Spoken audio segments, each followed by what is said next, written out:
tighten the cam. Okay, buddies, the Cruz is back together fully.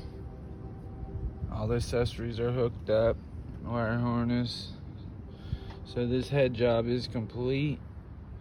We're just gonna start it up after I do an oil change and put fresh coolant in it. And see what she does. Turbo's back on, intake's back on. Complete. Job complete.